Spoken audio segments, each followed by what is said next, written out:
How to reduce liquid glass transparency in iOS 26. In this video, I will guide you on how to reduce liquid glass transparency in iOS 26. As you can see in iOS 26, you get a lot of transparency. So if you want to reduce this, you want to open up your settings. Once you're on your settings, scroll down a bit, tap on accessibility option. Here, you will find the option of display and text size. Tap on that. Now, you will find the option of reduce transparency. This is going to improve the contrast by reducing transparency and blurs on some backgrounds to increase legibility.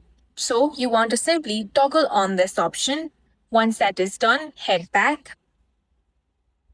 Now, as you can see, the transparency has been reduced, and that's it for this video. If you found it useful, make sure to hit the like button and subscribe for more videos like this.